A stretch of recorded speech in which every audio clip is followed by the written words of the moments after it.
Hey everybody, happy St. Paddy's Day. It's Chris back with another review for the Blue Collar Beer Gourmet.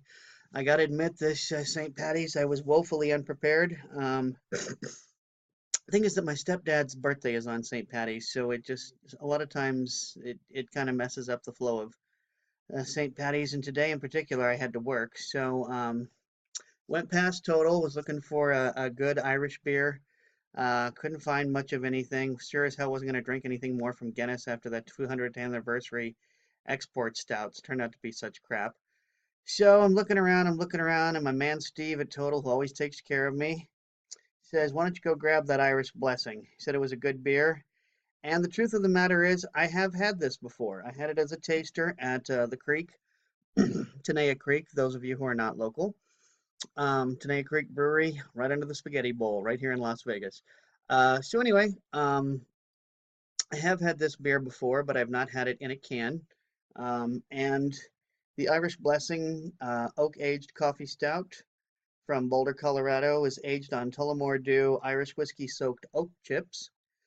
This 12-ounce can cost me $1.99. It has an enjoy by date of June 2nd, 2018. So well within time frame. And I mean, here I am drinking this on the 17th of March. So that's groovy. ABV on this is 6.8, which puts it at about an average range for a stout. 40 IBUs, which makes it a little high for a stout, but not crazy, not crazy. Um, so I'm going to be using the stout pint glass that Nancy got me for Christmas. My beer glass selection. Let's uh, let's pour this in. And just to give you a little bit more information, I did check. Three of my friends have ranked this at 3.67 cumulatively, and just over 7,000 of us have given it a 3.81. I personally gave it a 3.5 when I had it as a sample flight at the creek. So that is pouring exactly as you would expect a stout to pour. Uh, got lots and lots of carbonation. Difficult to see, I know, because of the blackness there. But still we got plenty of bubbles coming through. I don't think that's really coming through. Actually, the more I look at it, I think you guys are getting a better view of the carbonation than I am. I have to pretty much hold it up to the light in order to see that. So now that we got this cracked open and poured, let's see what sort of aroma we have, shall we? I'm smelling a lot of chocolate. Lots and lots and lots of chocolate, actually.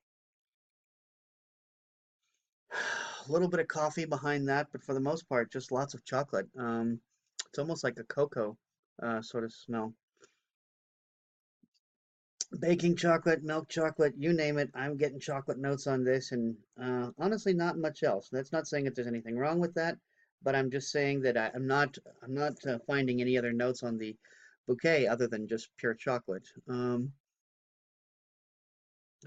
Even as it has time for the air to get to it, a little nucleation, it's still not.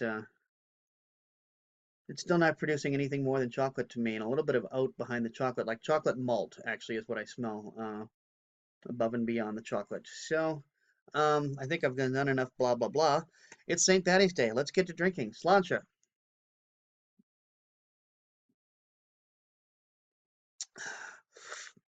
Mm, it's creamy. It's got about a medium mouthfeel. Got hmm,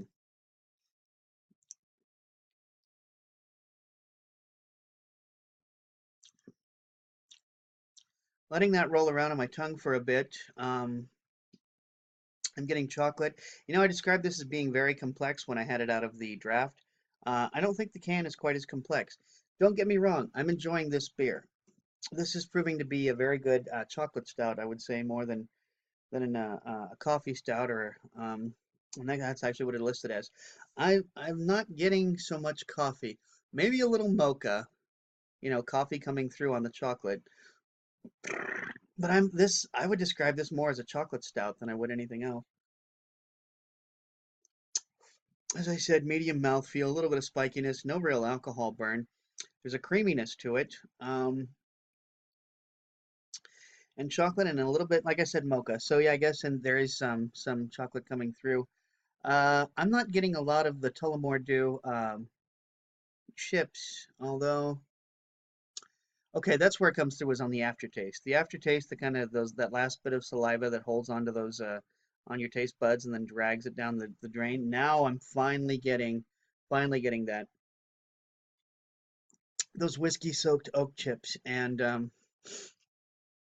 this is actually a good beer. I think it's very rare that this happens, but I think it might actually be a better beer in a can than it is on draft.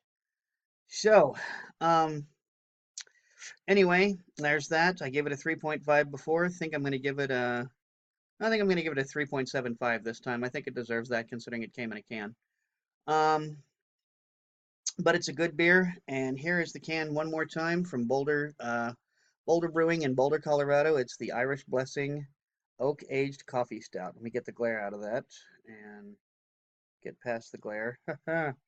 um, or deal with the glare head on. Anyway, that's what the can looks like. As I said, where was it? I just saw it. This is another one that isn't going to put the ABV on the can. You know what? I don't see it here. Oh, here we go. 6.2 ABV. Perfect. All right, so until next time, everybody, drink good beer, don't break the bank doing it, and please, please, please, with all the options that there are out there, public transportation, taxi cabs, ride shares, Uber, Lyft, please, please don't drink and drive. Please make it a safe and sane St. Patty's Day. Do crazy stuff at home. Do crazy stuff at the bar. Don't do crazy stuff behind the wheel of a car, okay? Take care, everybody. Cheers.